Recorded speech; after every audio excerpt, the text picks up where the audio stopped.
Assalamualaikum warahmatullahi wabarakatuh. Kembali lagi di channel Mewis Horror. Masih bersama saya Mas biasa. Kali ini saya akan melanjutkan cerita yang kemarin dengan judul Menikah dengan Siluman Babi Betina. Cerita ini ditulis oleh Kak Wandi F. Cakara. Jadi buat kalian yang ingin membaca ceritanya secara langsung, kalian bisa kunjungi link dan profile yang sudah saya sertakan di deskripsi. Tanpa berlama-lama, langsung saja kita ke ceritanya. Ini Sari ngajak kita ke pinggiran hutan. Katanya biar dia bisa puas. Gimana? Lo mau ikut nggak? Kalau ikut, cepet siapin air panas di termos buat kita ngopi. Sekalian bawa tuh makanan buat kita main sampai pagi. Oh, oke bang, saya ikut. Saya masak air dulu ya. Sambil menunggu Kasdul menyiapkan bekal, Sari tetap berdiri dan menjaga jarak dari jangkauan Sobri. Ia memperhatikan wajah lelaki di depannya dengan muak. Ya, Sari ingat kalau lelaki inilah yang telah pertama kali merusak dan merenggut kesuciannya.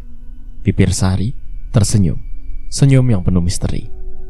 Dengan berboncengan bertiga, mereka tiba di tepi sebuah hutan. Mereka menyembunyikan motor di balik pepohonan dan dengan berjalan kaki, mereka menuju sebuah gubuk kecil yang terdapat di bagian tengah hutan tersebut. Sari masih ingat betul dengan bentuk gubuk yang telah ia tempati selama ia disekap oleh Bang Sobari dan ketiga temannya. Bahkan, ia masih ingat perlakuan brutal mereka yang hampir setiap saat memaksa untuk melakukan hubungan badan. Nah, sekarang kita sudah sampai. Gimana? Apa mau gelap-gelapan atau kita pasang lentera? Tanya Bang Sobari sambil menunjuk sebuah lampu templok yang ada di dinding yang terbuat dari bambu. Lebih enak gelap, Bang, bisik Sari membuat rangsangan. Ya udah, lu buka semua pakaian lu. Gue udah gak sabar pengen lihat body lu yang amboy. Sabar lah Bang, minta minum dulu dong. Kasdul menuangkan air panas dalam gelas, dan ia butuh waktu yang cukup menunggu air dalam gelas agar sedikit dingin. Sari mengeluarkan sebuah botol kecil dari saku jaket hitamnya, lalu mengoles ke bagian lengan dan lehernya. Seketika bau aroma seperti bau dupa menyengat tercium oleh kedua lelaki tadi. Sari, lu pakai parfum apaan sih? Kok kayak bau menyan gini? Apa lu nggak salah pakai? Bang Sobari nampak heran.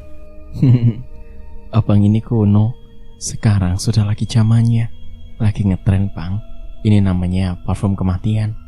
Orang bisa mampu kepayang dan gak sabar menunggu kematian, mati rasa, karena kita akan segera terbang jauh, yang kata orang menembus langit ketujuh. Tapi ini namanya manggil setan. Setan gak usah dipanggil, karena kita juga setan yang berwujud manusia. Ya, iya, kita ini memang setan, dan saatnya setan menikmati dunianya. Bang Sobari tertawa terbahak-bahak. Kalian boleh bergembira, dan sebentar lagi kalian akan menangis.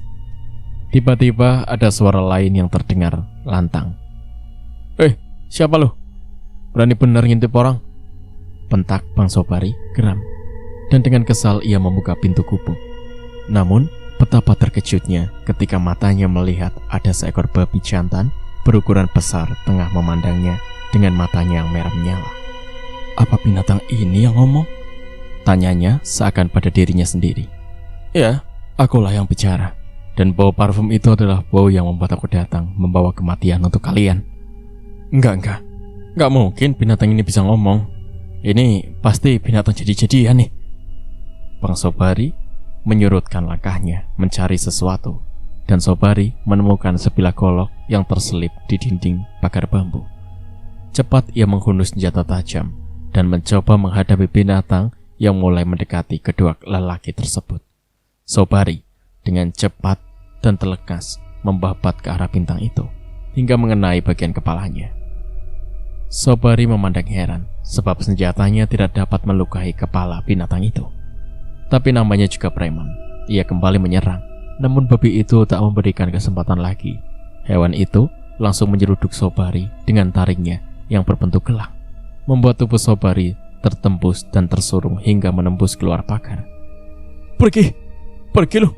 Aduh, ampun, jangan bunuh. Sobari berteriak, menjerit setinggi langit, menggetarkan seisi hutan kecil yang semula sunyi. Namun teriakan Sobari harus berakhir. Tubuh Sobari sudah berlumuran darah dan nyawanya sudah melayang. Kastul yang melihat itu segera berlutut minta ampun pada hewan yang kini menatap dirinya. Ampun, jangan bunuh saya. Saya hanya diajak Bang Sobari. Saya juga gak ikut-ikutan memperkosa perempuan ini. Ampuni saya. Kastul benar-benar bersujud di hadapan hewan tadi. Benar mas, orang ini tidak ikut campur dalam masalahku. Jadi biarkan dia bebas. Sari berkata pada hewan di depan Kastul. Baiklah, tapi aku harus membuatnya hilang ingatan sementara. Dan dia tak pernah tahu tentang apa-apa tentang peristiwa malam ini. Binatang itu kemudian menghembuskan nafasnya yang mengandung uap racun. Seketika itu juga, tubuh Kastul melorot ke tanah. Diam tak bergerak. Selesai sudah tugas kita yang pertama. Sekarang, mari kita pulang istriku. Seketika itu juga, wujud binatang tadi kini hanya menjadi sosok makhluk yang hanya berupa bayang-bayang saja. Sari mengikuti bayangan yang memang sosok dari Gunaldi hingga menuju sepeda motornya. Sari merasa puas karena ternyata Gunaldi sebagai seorang suami tidak mengingkari janji untuk membalaskan dendamnya. Ini baru permulaan. Selanjutnya akan aku buat geger desa ini. Satu demi satu, Gunaldi akan menyiapkan semua laki-laki yang telah membuatku menderita. Namun tidak demikian halnya dengan Gunaldi. Hatinya sedang gundah sebab tersiar kabar kalau Karyati, wanita yang ia cintai dan yang telah membuat hatinya terluka, akan segera melangsungkan pernikahan tak lama lagi. Hal itu membuat Sari heran dengan sikap suaminya yang selalu diam. Maaf mas, sedari pagi aku lihat kamu diam saja. Sepertinya tengah memikirkan sesuatu. Apa aku boleh tahu mas? Tanya Sari dengan lembut. Ada yang sedang aku pikirkan. Karyati, kabarnya akan menikah, dan aku harus bertindak untuk menggagalkan pernikahan itu. Atau, jawab Gunaldi, namun menyimpan senyumnya yang penuh misteri. Apa yang akan mas lakukan? Bagaimana kalau semua tambak milik Pak Darusman itu dihabisi dan jangan sisakan ikan walaupun 1 ekor?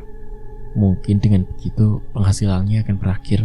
Atau bisa juga nanti mas hancurkan suasana pesta dan culik Karyati. Sari membeberkan pendapatnya. Ide untuk menghancurkan semua tambak itu bagus, tapi menculik gadis itu aku rasa tidak. Justru aku berharap Karyati mengenalku kembali sebagai Rustandi, yang dia harus menjadi istri sekaligus boneka untukku. Lalu bagaimana dengan aku mas? Apakah setengah kamu berhasil menikah Karyati, kemudian mas akan membuangku? Tentu saja tidak. Kita malah akan menjadi tim yang kuat. Kamu tetap menjadi istriku, istri dari Gunaldi, dan Karyati akan menjadi istri sebagai Rustandi. Kapan rencana ini akan mas lakukan? Lebih cepat lebih baik. Percakapan mereka pun berakhir. Mereka berdua masing-masing berpikir, mungkin nanti malam aku akan pergi menemui sang penguasa Gua Keramat. Aku akan meminta bantuan pada mertuaku agar mau mengarahkan rakyatnya untuk menghancurkan tambak milik Darusman itu, kata Gunaldi pada akhirnya. Mertua? Berarti mas sudah menikah dengan putri bangsa siluman? Tanya Sari terkejut. Iya, dan istriku itu sudah menjadi manusia seperti kita. Namun ia lebih suka tinggal bersama masyarakat, sekaligus menjadi putri kerajaan, membantu ayahnya. Berarti mas juga sudah menjadi siluman seperti mereka, dapat merubah wujud dan bisa masuk ke dunia mereka juga. Itulah aku. Keputusasaan yang telah membuat aku menjadi seperti ini. Nah, kamu tenang-tenang saja di rumah. Berpikir bagaimana caranya mencari musuh-musuhmu yang akan aku bantai. Iya mas, tapi kalau boleh aku juga ingin melakukan pesugihan agar aku cepat kaya dan aku bisa membangun rumah mewah untuk keluargaku. Jangan. Kamu tak perlu mengabdikan dirimu dengan cara memuja sang iblis, karena mungkin kelak kamu akan menemukan jalan hidupmu kembali. Aku tak ingin melihat kamu semakin hancur, dan biarlah kehancuran itu hanya akan menjadi milikku. Kamu akan dapat mewujudkan impianmu untuk membangun rumah mewah. Tapi nanti, setelah semua dendam kamu sudah terbalaskan, dan kita sudah memindahkan semua harta milik orang kaya ke tangan kita. Benarkah itu mas? Kamu bisa pegang janjiku? Balas Gunaldi, kemudian memeluk tubuh istrinya. Terima kasih mas. Sama-sama sayang. Nah, sekarang tolong kamu buatkan kopi untukku. Aku ingin menikmati suasana hari ini dengan santai. Kalau kamu mau pergi, silakan. Mau berdagang atau jalan-jalan, ambil uang secukupnya. Sebaiknya aku pergi berkeliling saja, Mas. Mencari sasaran untuk Mas Satroni, agar harta kita semakin cepat banyak. Bagus, ternyata kamu juga pintar. Dan mereka pun tertawa bersama-sama. Malam semakin beranjak jauh. Jam sudah menunjukkan angka 11 lebih. Gunaldi sudah berada di ruang khususnya.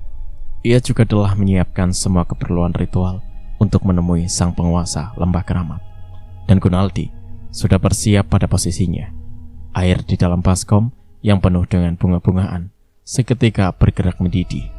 Dalam lingkaran tengah baskom terlihat satu titik yang semakin lama semakin membesar. Air di dalam baskom seperti tersibak, seakan membeku dan berbentuk bak sebuah cermin. Gunaldi mulai melihat suasana di kerajaan Goa Babi, sebuah istana yang megah yang berdiri dengan kokohnya. Gunaldi seakan berjalan menuju bagian dalam istana. Sang penguasa tengah duduk termenung di singgasananya. Di sampingnya sang putri Cahaya Wulan Kencana duduk bersama dua anak manusia yang masih balita, anak-anak dari Gunaldi. Gunaldi bersujud di hadapan sang penguasa. Gunaldi, akhirnya kamu kembali, anakku. Kau lihat istri dan anak-anak kamu merindukan sosok seorang ayah, ujar sang penguasa demi melihat kedatangan Gunaldi. Ampun ayahanda, aku datang mungkin hanya sebentar. Bukankah aku akan hidup abadi nanti di sini setelah batas waktuku habis? Aku ingin memohon bantuan ayah. Bantuan apa? Aku pasti akan membantumu. Aku butuh rakyat ayah untuk merusak tambak milik Juragan Darusman agar semua jalan hidup kekayaannya habis. Aku ingin melihat dia menangisi hartanya yang hilang dan merasakan betapa sakitnya hidup menjadi orang miskin. Berapa rakyatku yang ingin kamu ajak? Mereka akan datang tepat pada waktunya, dan aku akan selalu mendukungmu. Selama itu memang tidak bertentangan dengan adat dan kebiasaan kami. Merusak dan menghancurkan serta menyeret bangsa manusia adalah pekerjaan kami. Terserah ayahanda saja. Aku ingin pekerjaan ini cepat selesai sebelum fajar tiba. Baiklah. Sekarang pulanglah. Sebentar lagi pasukanku akan segera sampai di tempat yang kau tujukan itu. Tapi, apakah kamu tidak merasa kangen terhadap istri dan anak-anak kamu? Tentu saja, ayah. Tapi waktuku tidak banyak. Mungkin nanti aku akan tinggal di sini lebih lama. Iya. Aku mengerti. Tak apa. Nah, pulanglah. Temui rakyatku yang juga bagian dari rakyatmu juga. Baiklah, ayah. Putri, aku pergi dulu. Setelah itu, Gunaldi segera meninggalkan istana Goa Keramat dengan perasaan puas. Ternyata sang penguasa mau membantunya. Air di dalam baskom yang berisi bunga-bungaan itu kembali tenang. Gunaldi kemudian menelungkupkan badannya, dan dalam waktu singkat, tubuhnya telah menjelma menjadi seekor babi besar. Sari, ia berseru memanggil istrinya dengan suara yang berat. Dengan tergopoh-gopoh, Sari menemui Gunaldi, namun suaminya sudah tak terlihat di sana. Dan ia tahu kalau makhluk berwujud hewan itu adalah jelmaan dari suaminya. Iya mas, Sari duduk di hadapan Gunaldi. Malam ini juga, aku bersama rakyat dari negeri Goa Keramat akan menghancurkan seluruh tambak milik Darusman. Tugasmu jaga lilin ini. Jika terjadi sesuatu, cepat padamkan lilin ini. Nyawaku ada pada nyala api lilin ini. Jangan lengah, apalagi sampai tertidur. Kamu paham? Iya, aku mengerti. Dan aku akan menjaga keselamatan kamu, mas. Baiklah, sekarang aku pergi. Sepertinya bangsa dari Gua Siluman sudah hadir di sana. Setelah berkata, Gunaldi melesat dengan cepat menuju di mana teman-temannya sudah berkumpul. Gunaldi melihat lebih dari 100 ekor babi jantan sudah menunggunya. Mereka bersembunyi di dalam kegelapan lahan perkebunan milik Juragan Darusman. Gunaldi segera mengawasi keadaan sekitar tambak yang nampaknya sepi. Bahkan tak ada seorang penjaga pun yang terlihat. Teman-temanku, pekerjaan ini harus tuntas sebelum suara azan berkumandang. Aku tak tahu ingin di antara kita ada yang terluka menjadi korban manusia yang mungkin akan melihat kita nanti. Dan jika keadaan mendesak, bunuh mereka agar kita bisa mempertahankan diri dan pulang dengan selamat. Aku tak ingin sang penguasa marah karena kalian membantuku hingga menjadi korban. Mari bergerak dengan cepat. Hancurkan bendungan pertama yang ada di depan sungai. Setelah itu, hancurkan seluruh tambak ini. Dan jangan sisakan satu ekor ikan pun di sana.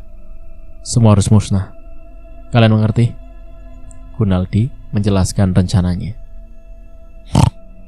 Kami akan laksanakan sesuai perintah tuanku, balas seekor babi besar yang mungkin ditunjuk sebagai pemimpin mereka.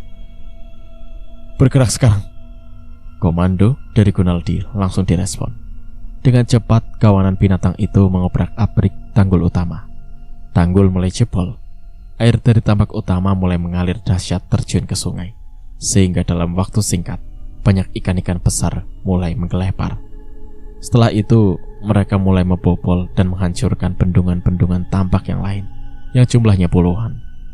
Suara gempuran tambak dan aliran air besar terdengar seperti banjir dadakan, dan itu membuat dua orang penjaga malam sedikit memasang pendengarannya lebih tajam. Aneh, kok saya mendengar seperti suara banjir ya? Padahal kan gak ada hujan ya? Apa air sungai tengah meluap? Tanya seorang lelaki yang memakai baju hitam kepada rekan di sampingnya. Iya, saya juga dengar. Tapi kalau sungai banjir rasanya gak mungkin. Apa suara itu? Tiba-tiba temannya melihat ada bayangan seekor babi yang tengah berdiri agak jauh dari tempatnya. Babi? Ia menunjuk ke arah binatang itu.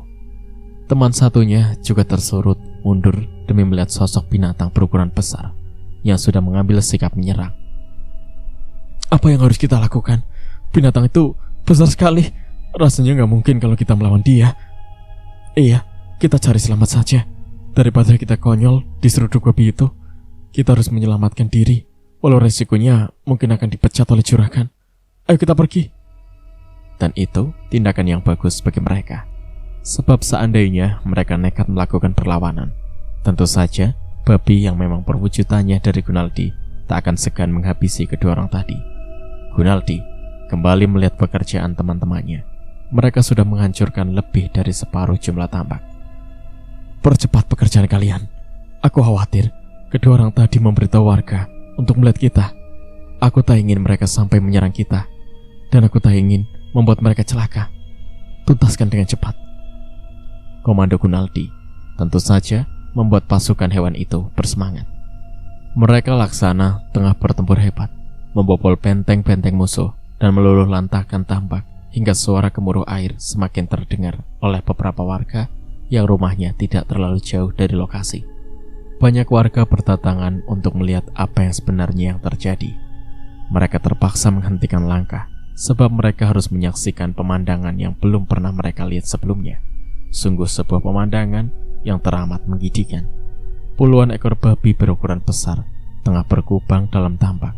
Bahkan mereka melihat hewan-hewan itu juga menyantap ikan-ikan besar dengan lahapnya.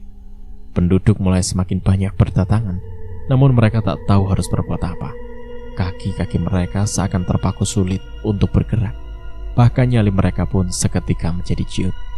Mereka hanya terdiam melihat pemandangan yang membuat bulu kuduknya merinding. Gunaldi yang melihat mereka segera memberikan komando agar semua temannya segera menyudahi pekerjaan mereka. Cepat, kalian sambut kedatangan mereka. Puluhan ekor babi besar dengan sorot mata berwarna merah segera mengepung kerumunan warga. Orang-orang itu semakin gemetar ketakutan. Bahkan beberapa di antaranya sudah kencing di celana. Perlahan mereka menyurutkan langkah sambil tetap mengawasi gerakan hewan-hewan yang menurut mereka aneh. Jangan serang mereka, biarkan mereka pergi. Gunaldi memberikan aba-abanya yang kemudian membuat jarak antara mereka dengan warga pun terbentang. Warga sepertinya mengerti maksud dari tindakan binatang itu.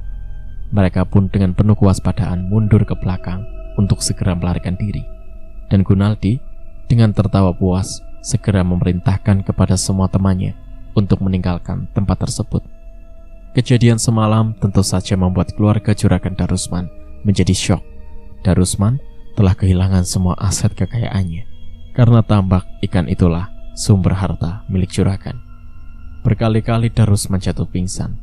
Istri dan anaknya berkali-kali pula harus meminta tolong anak buahnya untuk saling bergantian menjaga sang Juragan. Di depan halaman rumah mewah itu juga telah banyak warga berdatangan untuk sekedar mendengar kabar tentang musibah yang menimpa tambak milik sang Juragan. Aneh juga ya, dari mana datangnya gerombolan celeng itu? Padahal hutan di sana kan kecil.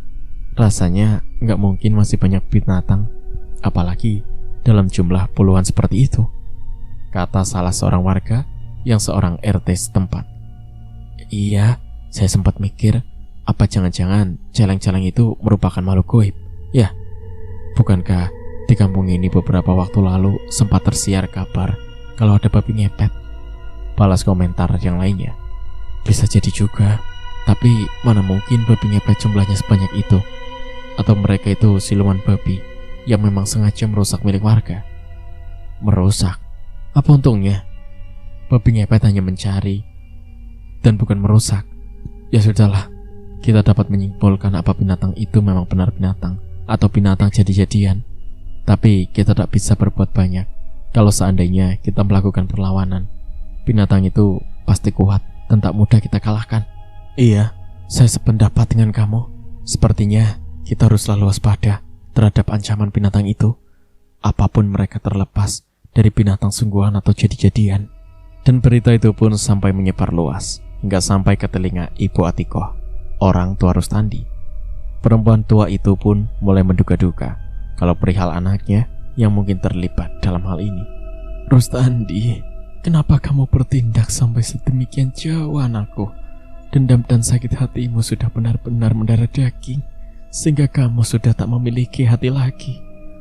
Ibu Atikoh ingin anaknya kembali pulang sebagai Rustandi yang dulu, Rustandi yang pernah mau dan bisa menerima keadaan. Tapi itu tidaklah mungkin. Rustandi telah jauh tenggelam dalam kehidupannya yang sekarang, kehidupan yang telah membuat dirinya bukan sebagai manusia lagi, melainkan iblis berwujud manusia. Tenanglah Bu, aku pasti kembali sebagai Rustandi, anak ibu. Tapi Rustandi yang tidak lagi dipandang sebelah mata. Aku akan membuktikan pada ibu dan ayah kalau keluarga kita kelak akan menjadi orang yang terpandang. Begitulah kata-kata Gunaldi saat itu. Ibu Atikoh hanya terdiam dan tak mampu lagi memberikan nasihat untuk sang anak yang telah kehilangan hati nuraninya. Apakah benar Rustandi akan mewujudkan impiannya, yaitu membangun sebuah rumah mewah bak istana yang akan ia dirikan di atas tanah keluarganya? Lalu bagaimana anggapan orang nanti yang melihat perubahan kehidupan mereka secara drastis?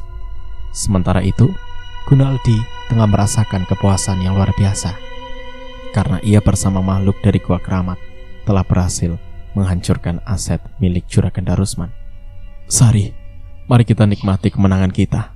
Lengkapi kebahagiaan ini dengan cari informasi kapan Karyati, anak Juragan Darusman itu akan menikah. Kita hancurkan segalanya, ucap Gunaldi saat menikmati makan siang bersama istrinya.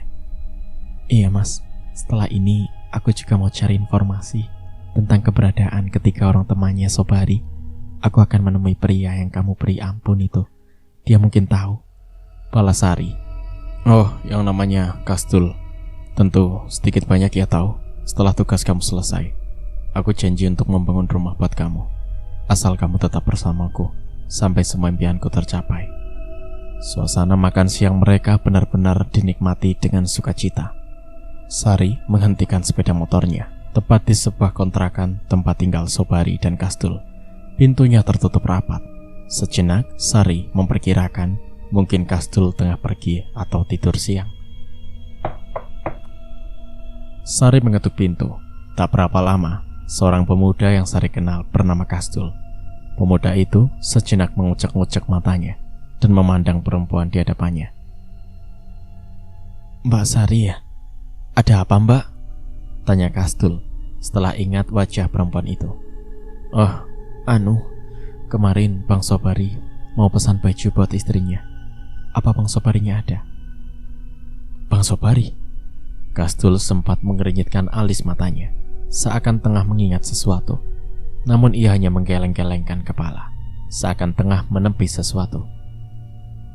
Iya Bang Sobari, dia tinggal sama abang kan? Bang Sobari sudah mati kemarin. Saya nggak tahu kenapa dia mati, jawab Kastul seperti ragu. Sepertinya ada yang membunuhnya. Maksud Bang Kastul? Saya kurang tahu pastinya. Apa dia mati oleh temannya sendiri, sebab Bang Sobari kurang disukai temannya. Mungkin Bang Kastul tahu di mana biasa teman-teman Bang Sobari ngumpul. Sari mulai memancing. Mau apa Mbak nanya soal teman-temannya Bang Sobari? Mau tahu aja, siapa tahu mereka juga mau beli baju buat istri-istri mereka. Aku juga mau lihat, apa mereka juga serem kayak Bang Sobari. Iya, mereka serem, juga kasar. Kalau ngomong, jangan deh, Mbak jangan kesana. Kamu mau uang gak? Uang? Maksud Mbak? Nih, aku kasih uang cukup buat kamu. Asal kamu kasih tahu di mana teman-teman Sobari berkumpul. Sari memberikan uang yang cukup membuat mata Kastul menjadi silau. Dan akhirnya ia bersedia memberikan alamat keberadaan teman-teman Sobari. Tanpa menunggu waktu lama, Sari langsung menuju alamat yang dimaksud. Dan dari kejauhan, Sari melihat ketika orang yang dimaksud oleh Kastul, mereka teman-teman Sobari, yang masih segar dalam ingatan Sari, kalau mereka yang sedang ia cari. Sari berpura-pura berhenti pada sebuah rumah yang hanya terpisah 3 rumah saja dari tempat kumpul ketiga orang tadi. Sari juga sempat melihat satu dari 3 pria itu memperhatikannya. Namun Sari tak peduli. Ia terus melipat-lipat baju dagangannya setelah ia yakin kalau memang itu adalah mereka, orang yang telah bersama-sama Sobari melakukan pelecehan terhadap dirinya. Maka ia pun segera meninggalkan tempat itu. Dan setelah mendapatkan informasi yang cukup, Sari kembali ke rumah untuk merembukan rencana nanti malam. Bagus, itu berarti dendam kamu akan segera tuntas. Nanti malam, seperti malam kemarin, kamu datangi mereka. Namun kali ini, kamu tak perlu menemui mereka dengan maksud agar tak terjadi sesuatu padamu. Cukup dekati tempat mereka dan gunakan parfum kematian sebagai petunjuk agar aku dengan mudah menemukan mereka. Ujar Gunaldi. Siap Mas, aku akan pergi ke sana setelah lewat tengah malam, balas Sari, kemudian membuat segelas susu hangat. Oh iya Mas, tadi aku juga sempat mendengar kabar kalau Karyati akan menikah pada minggu ini. Katanya sengaja dipercepat agar calon suaminya tak ingkar janji karena keadaan Surakarta Rusman yang nyaris bangkrut. Apa jangan-jangan calon Karyati itu hanya melihat Karyati anak orang kaya lalu pura-pura mencintainya? Itu tidak penting buat aku. Yang jelas, aku akan membuat kacau pernikahan mereka. Lalu, apa yang akan Mas lakukan terhadap Karyati? Nanti aku pikirkan. Dan malam pun tiba. Sari sudah berada di dekat rumah yang dijadikan markas oleh teman-teman Sobari. Matanya tajam mengawasi gerak-gerik penghuni rumah itu. Sari tidak turun dari sepeda motornya, namun ia tetap siaga dan waspada terhadap segala kemungkinan. Seorang pria keluar dari dalam rumah. Tubuhnya nampak sempoyongan, mungkin tengah mabuk sehabis menenggak miras. Pria itu memperhatikan Sari yang duduk di atas motornya. Turun dong kalau mau ikut main. Noh, gantiin gua udah kehabisan modal nih, seru orang tadi. Bang Edi ada nggak? Balas Sari dengan suara dibuat-buat menirukan suara laki-laki. Ada, malah dia yang jadi bandar. Dia lagi oke kali. Ya, menang terus. Lu mau main kagak? Mau sih, tapi ntar dulu deh. Ani ada teman juga yang mau ikut gabung sama abang. Bisa minta tolong gak bang? Tolong apaan? Sari kemudian turun dari motornya. Lalu ia memberikan sebuah botol kecil. Tolong, kasih ke Bang Edi. Nih, dari ceweknya gitu, balas Sari, lalu memperlihatkan wajahnya. Buset dah, ternyata lu cewek. Beneran lu ceweknya si Edi? Yaudah, lu kasih sendiri aja. Nanti aja, Ani kan tadi bilang lagi nunggu temen cewek juga. Pesanan Bang Edi buat main malam ini. Udah dulu ya, Ani mau jemput temen Ani dulu. Jangan lama-lama lu, ntar kita keburu pada ngantuk lagi. Sip, bilang ke Bang Edi, parfumnya langsung pakai aja. dia pasti suka sama aromanya. Beres. Pria itu pun masuk kembali. Sementara Sari segera meninggalkan tempat itu. Bang, ini tadi ada cewek nitip ini buat abang. Pria tadi memberikan botol kecil berisi parfum kepada orang yang dipanggilnya Edi. Cewek? Cewek mana? Terus nitip apaan? Botol parfum ini mah. Mana ceweknya? Saut Edi dengan mimiknya yang lucu karena matanya yang agak cereng. Katanya mau jemput temen cewek juga buat main sini. Dia pesan agar abang memakai parfum itu. Aromanya cocok gak katanya. Heran gua, sejak kapan gua punya cewek? Apalagi ngasih parfum. Seumur-umur gua gak pernah pakai. Biar kata keringat gua bau. Tapi ya udahlah, gak ada salahnya kalau gua coba. Siapa tahu kalau cewek itu memang perhatian sama gua, terus gak mau keringat gua bau, iya kan? Kata-kata Edi disambut tawa oleh ketiga temannya. Edi membuka tutup botol, lalu meneteskan pada telapak tangan, dan diolesnya pada pergelangan tangan.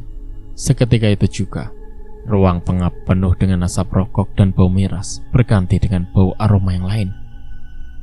Bau dupa. Parfum apa nih? Masa bau menyan? Ini sih parfum mayat. Mau main-main tuh cewek. Edi mengumpat tak karuan. Dan pada saat bersamaan, terdengar suara di depan pintu, mirip suara binatang.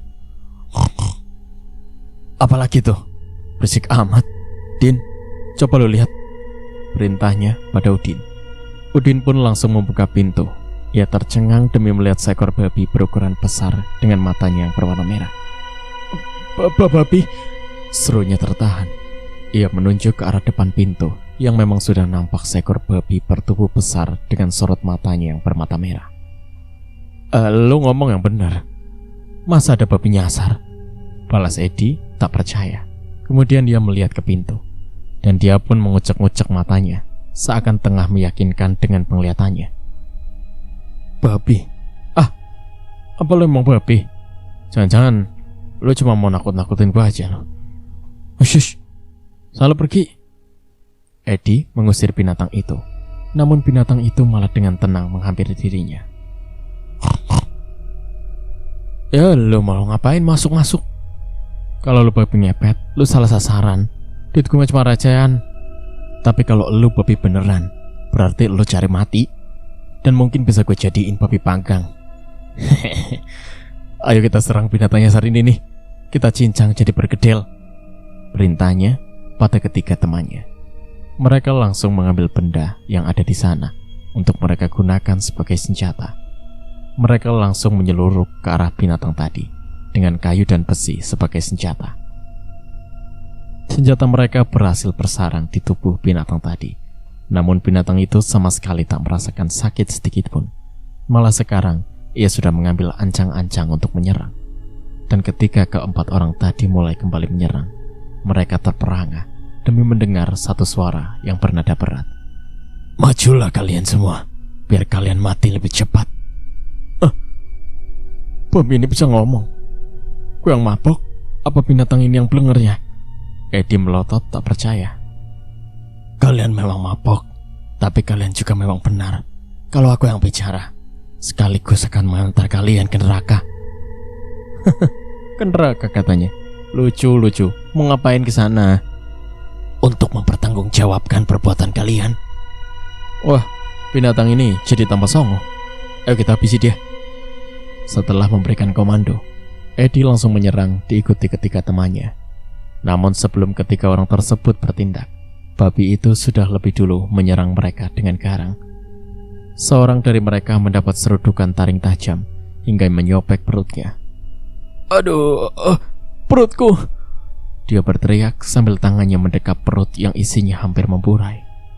Dengan terhuyung-huyung ia berusaha untuk keluar dari rumah itu. Namun binatang itu telah kehabisan rasa sabar dan kembali menyerang dengan ganas. Tanpa ampun, orang yang telah terluka itu terhempas kembali akibat tendangan kaki sang hewan. Aduh, tolong! Teriaknya. Ia terpental dan diam tak berkutik lagi. Edi dan kedua temannya yang merasa ngeri melihat kematian temannya yang bermandikan darah. Aku akan membunuh kalian semua. Seru hewan itu kembali mengambil ancang-ancang untuk menyerang. Ketikanya sadar kalau binatang ini tak mempan atau tak berpengaruh dengan pukulan benda yang mereka gunakan, mereka putus asa dan berusaha untuk kabur. Namun babi yang memang jelmaan dari Gunaldi sudah membaca gelagat. Pintu tiba-tiba terkunci dengan sendirinya. Ketiganya panik, dan dalam kepanikan itulah binatang itu langsung menyerang ketiganya, hingga membuat mereka tak lagi dapat berpikir untuk kabur. Mereka dalam keadaan putus asa, terpaksa bertahan sambil menyerang. Namun tenaga mereka bukanlah apa-apa dibanding kekuatan yang dimiliki Gunaldi. Satu persatu mereka menjadi korban pembantaian dengan kondisi mengenaskan. Gunaldi memandangi mayat ketiga orang musuh Sari sambil tertawa terbahak-bahak. Sari, semua orang yang telah menyakitimu sudah kuhabisi. Dendamu sudah terbalas. Semoga kamu puas. Sari, ucap Edi di ujung kematiannya. Gunaldi segera meninggalkan tempat pembantaian 4 orang dalam satu ruang rumah kecil yang mereka gunakan sebagai tempat maksiat.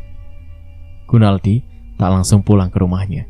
Ia menyusup di antara rumah ke rumah dan dari pohon ke pohon, hingga akhirnya sampailah di sebuah gudang atau pabrik pembuatan genteng dan batu bata.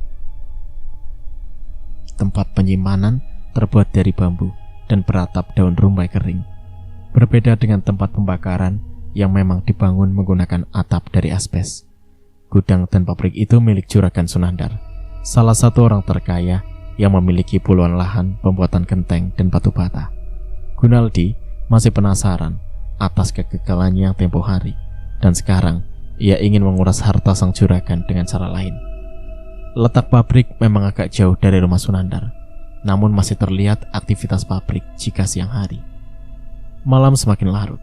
Keluarga Juragan Darusman sudah tertidur nyenyak. Hampir semua ruangan terlihat gelap dari luar. Seekor babi mulai mengendus-ngendus gudang produksi genteng di sebelah rumah sang juragan. Atap bangunan pabrik tempat menyemur genteng dan batu bata terbuat dari atap rumbia. Sang babi besar itu memandang ke atas dengan sinar matanya yang tiba-tiba mengeluarkan cahaya panas. Atap rumbia yang memang kering itu tak dapat menahan hawa panas dan perlahan mulai mengeluarkan api. Dan tak memerlukan waktu lama, api segera berkobar. Nyala api tentu saja dapat terlihat oleh orang sekitar kampung yang masih terjaga. Begitu juga dengan 2 orang pria yang masih bercengkrama di depan sebuah rumah. Mereka terkejut melihat cahaya api yang semakin lama semakin membesar. Sepertinya ada kebakaran, kata seorang pria yang lebih muda. Iya, itu dekat rumahnya Juragan Darusman. Ayo kita ke sana, balas pria lain yang lebih tua. Mereka pun bergegas menuju arah kebakaran, dan di sana sudah banyak orang berkumpul. Bahkan sudah berusaha memadamkan api dengan air yang mereka cari di sekitar pabrik. Bahkan kepanikan juga terjadi di rumah Sunandar setelah dia tahu kalau gudang dan tempat jemur terjadi kebakaran. Sunandar bersama istri dan anak-anaknya segera melihat ke lokasi. Dan kesempatan itu digunakan dengan cepat oleh Gunaldi untuk merubah wujudnya menjadi bayang-bayang. Kemudian ia langsung menuju kamar sang juragan. Gunaldi sudah tahu letak penyimpanan harta milik mereka, dan dengan cepat ia membuka keramik di kolong tempat tidur juragan, membuka kotak hitam, dan menguras semua harta yang berupa batangan-batangan emas murni. Belum puas, Gunaldi mengobrak-ngabrik tempat lainnya, sehingga ia menemukan sebuah berangkas lain yang berisi uang dalam jumlah tak terhingga. Gunaldi memasukkan semua barang curiannya dalam sebuah kantung hitam, lalu dengan cepat meninggalkan rumah sang juragan. Sari membelalakan matanya demi melihat batangan-batangan emas murni dan juga setumpuk uang. Suaminya benar-benar telah menguras habis harta kekayaan Juragan Sunandar. Dia mulai berangan-angan untuk menagih janjinya kepada Gunaldi agar segera dibuatkan sebuah rumah mewah untuknya dan keluarganya. Jadi, kapan Mas akan membangun rumah untukku? Tanyanya pada saat mereka tengah menghitung jumlah uang yang didapat semalam. Secepatnya, setelah aku berhasil menghancurkan Darusman dan membawa Karyati. Kamu tenang saja, aku tak pernah ingkar janji. Oh iya, kalau kamu besok berkeliling, tolong berikan uang untuk Kang Miko. Anggap sebagai rasa terima kasihku kepadanya karena telah memberikan seorang istri yang baik untukku. Mampirlah ke rumah orang tua kamu, berikan uang secukupnya, karena harta yang aku dapatkan sudah cukup banyak. Sementara itu, aku akan menjual emas batangan ini, balas Gunaldi sambil memeluk Sari. Iya mas, besok aku akan menengok keadaan ibu dan ayah. Juragan Sunandar sekarang lebih banyak diam. Ia sama sekali tak menyangka kalau harta yang ia dapatkan dengan jerih payah selama puluhan tahun harus lenyap dalam hitungan menit saja. Bahkan istrinya berkali-kali jatuh pingsan, sebab semua perhiasan yang sangat ia sayangi dan menjadi kebanggaannya harus raib. Mereka tak habis pikir, ternyata masih ada saja orang yang sirik dengannya. Bapak, apa tidak sebaiknya kita ikhtiar, bertanya kepada orang pintar, apa sebenarnya yang sudah terjadi pada keluarga kita? Ibu merasa kalau kita tak mempunyai musuh, kita bersikap baik pada semua orang. Tapi, kok masih ada saja orang yang sampai hati menguras semua harta milik kita? Kata istri juragan membeberkan masukannya. Juragan Sunandar memandang istrinya dengan tatapan kosong. Kalau Papa sama sekali tidak yakin dengan orang pintar atau paranormal, Papanya percaya kalau ini sebuah ujian berat untuk kita. Tapi, kalau menurut ibu itu ada gunanya, ya silakan saja. Mudah-mudahan dapat membantu. Balas Sunandar dengan nada beratnya. Ya kalau Papa sudah mengizinkan, nanti ibu akan menyambangi seorang pintar. Dia masih family dari kakek, tinggalnya agak jauh, dan mungkin ibu akan kembali menjelang malam nanti.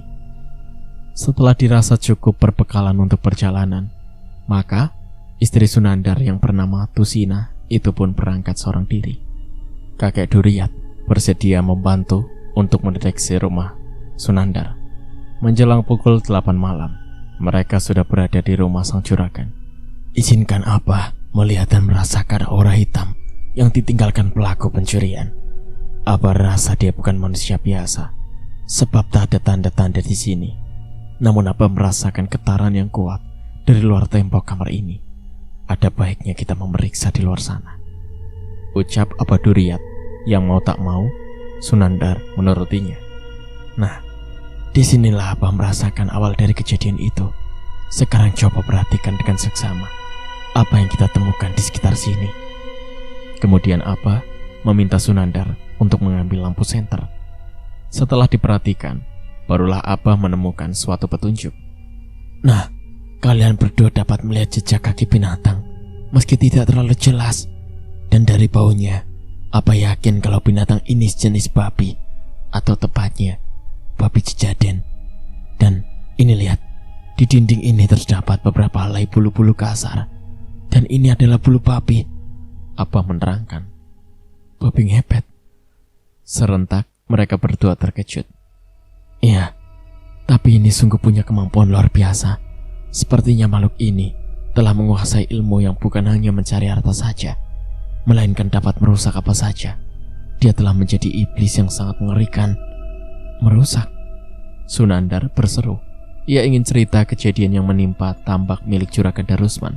Dan beberapa warga juga menyatakan kalau mereka melihat puluhan ekor babi yang mengepung mereka. Benar, binatang Cijaden ini memiliki kemampuan 100 tenaga hewan, dan kita tak mudah untuk menumpasnya. Kalau demikian, desa-desa kita akan menjadi desa yang miskin, sebab tak akan ada lagi juragan-juragan kaya setelah semua harta mereka dihabisi oleh makhluk itu. Benar, nanti pada saatnya Abah melihat akan segera tahu siapa sesungguhnya orang itu. Hanya satu keajaibanlah, orang tersebut akan menemui masa apesnya. Sementara itu, di kediaman keluarga Sari, ibu dan bapak kamu itu gak habis pikir sama kamu. Kamu memberikan uang sebanyak ini, juga perhiasan untuk adik kamu. Sebenarnya suami kamu itu kerja atau punya usaha apa? Tanya ibunya Sari saat anak mereka mengunjunginya. Ya, ibu, buat apa juga aku harus tahu segala macam pekerjaan suami aku? Yang penting buat aku bisa hidup enak dan bisa membahagiakan orang tua. Balas Sari basa-basi. Ya tapi setidaknya sebagai seorang istri harus tahu segala hal tentang suaminya. Apa kamu gak takut seandainya Ini hanya seandainya kalau suami kamu itu melakukan atau mempunyai pekerjaan yang kurang benar. Gimana? Maksud ibu merampok atau mencuri gitu? Itu juga aku gak peduli, karena aku menikah dengan Gunaldi bukan karena cinta. Aku hanya butuh uang dan ingin hidup lebih baik. Hanya itu saja. Ya sudah, kalau itu pendirian kamu.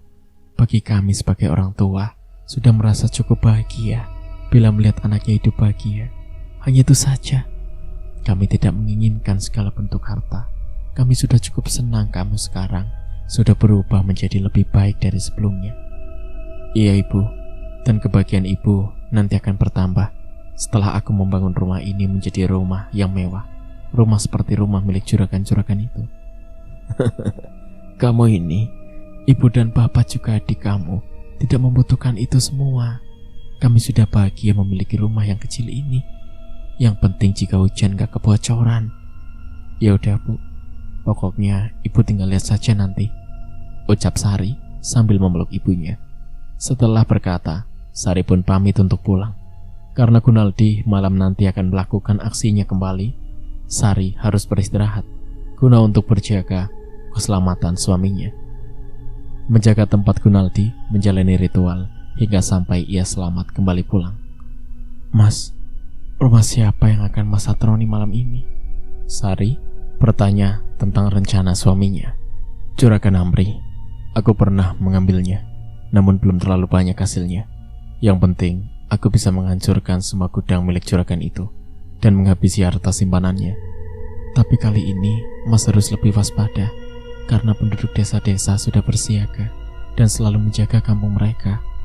Aku tahu itu, dan aku akan meminta bantuan mertuaku di Gua Keramat agar mengirim pasukannya untuk membantuku. Kamu tetap harus menjaga lilin itu, karena nyawaku taruhannya. Iya mas, aku sudah tahu tentang itu, dan itu sudah menjadi kewajibanku untuk melindungi suaminya, balas Sari dengan manja. Mereka terus mengatur siasat sambil menikmati kopi hangat dan cemilan ringan, menikmati cahaya mentari yang akan segera turun ke peraduannya dan menyisakan warna lembayung. Setelah melakukan ritualnya lebih dari pukul 1 tengah malam, Gunaldi bersama rakyat Gua Keramat sudah mengatur tugas. Puluhan ekor babi mulai menyatroni gudang-gudang beras milik Juragan Amri. Mereka merusak dan menghancurkan apa saja. Ratusan karung beras berantakan terkena hujaman taring-taring mereka. Anehnya, tak seorang pun yang melihat kejadian tersebut. Dan dalam kesempatan itu, Gunaldi menyusup masuk ke kamar Juragan Amri, melihat kedua penghuni kamar yang tengah terlelap. Gunaldi mulai membuka lemari pakaian. Kebetulan Juragan Amri yang merasa ingin pipis mendengar suara derit pintu yang berasal dari lemari besar di kamarnya. Dan benar saja, ia melihat keanehan di depan lemari itu. Sebuah bayangan manusia tanpa wujud tengah mencari-cari sesuatu di sana. Seketika itu juga tubuhnya terasa merinding dan susah untuk digerakkan. Mulutnya terenganga lebar. Tangan Amri berusaha bergerak untuk mencuil istrinya yang tertidur lelap. Entah sudah berapa kali ia menyentuh lengan istrinya, hingga sang istri itu pun terbangun. Ada apa, Kang? Tanya istrinya berbisik, dan Juragan hanya memberikan isyarat dengan menggerakkan ekor matanya. Istri Juragan segera melihat ke arah gerakan mata suaminya itu. Setan! Serunya tertahan. Namun Gunaldi yang mendengar jeritan perempuan itu tetap tak menggubrisnya. Tangannya sibuk memasukkan semua perhiasan dan uang ke dalam kantong hitam. Gunaldi menatap ke arah kedua orang di tempat tidur itu dengan senyum menyeringai, sehingga kedua orang itu semakin ketakutan. Dan dengan cepat, bayangan-bayangan Gunaldi menembus dinding kamar. Sungguh suatu pemandangan yang sulit untuk diterima akal mereka. Baru setelah beberapa saat kemudian, barulah tubuh mereka bisa digerakkan kembali, dan istri Juragan lebih dulu berteriak, "Maling!" Teriakannya membangunkan anak laki-lakinya yang tidur di kamar sebelah. Ia segera menghampiri kedua orang tuanya yang terlihat panik keluar rumah sambil berteriak, "Maling!" Sementara itu, dua orang petugas ronda tengah berkeliling kampung. Tepat di depan rumah Juragan Amri, mereka melihat sang juragan, istri, dan anaknya tengah berteriak-teriak, sehingga mereka pun mendekati sang juragan. Ada apa, juragan? Tanya salah seorang petugas ronda malam. Rumah saya kemalingan. Uang dan perhiasan istri saya habis. Dari mana maling itu masuk? Mungkin kami bisa membantu, juragan. Entahlah. Pencuri itu terlihat jelas, namun tidak berwujud manusia. Dia hanya terlihat seperti bayangan seseorang, dan dia dapat menembus dinding kamar saya. Hantu? Seru mereka berdua tertahan. Bukan, hantu tidak mencuri harta. Di saat mereka tengah panik, tiba-tiba ada seorang anak muda yang mungkin habis pulang nonton atau ngapel ke rumah pacarnya. Mereka melihat banyak orang di depan rumah Juragan Amri. Pemuda itu pun segera menghampiri mereka. Dan setelah mendengar duduk persoalannya, ia pun lalu ikut bicara. Maaf, bapak-bapak semua. Tadi saya juga melihat kejadian aneh dan menakutkan. Saya melihat dengan jelas ada puluhan ekor binatang yang mungkin babi tengah mengamuk dan merusak gudang beras. Gudang beras? Di mana itu? Tanya sang juragan nampak terkejut. Yang di perempatan jalan dan bagian lainnya. Ya Allah, itu gudang saya, ucap Amri. Lalu tubuhnya melorot jatuh tertuduk. Ia syok berat. Juragan Amri dibawa masuk ke dalam. Setelah itu anak laki-laki juragan ikut bersama dua petugas ronda menuju lokasi gudang. Sari masih tetap bersiaga penuh menjaga nyala api lilin yang tetap tenang hingga Gunaldi kembali dengan selamat. Dendam kamu sudah terbalas. Sakit hatiku sudah terbayar sebagian. Sekarang hanya menunggu saat pernikahan Karyati saja. Aku akan menghancurkan saat pesta mereka berlangsung. Sepertinya pasti asyik. Mereka akan aku buat panik. Panik karena pesta yang berantakan. Dan lebih panik lagi saat mereka sadar bahwa mempelai wanitanya tak ada lagi di tempat itu. Aku akan benar-benar puas. Gunaldi tertawa-tawa di tengah gundukan emas yang semakin melimpah. Sari merapikan gundukan uang kertas. Ditatanya seperti mesin membentuk satuan bilangan dengan nominal juta. Dan entah sudah berapa tumpukan ia susun.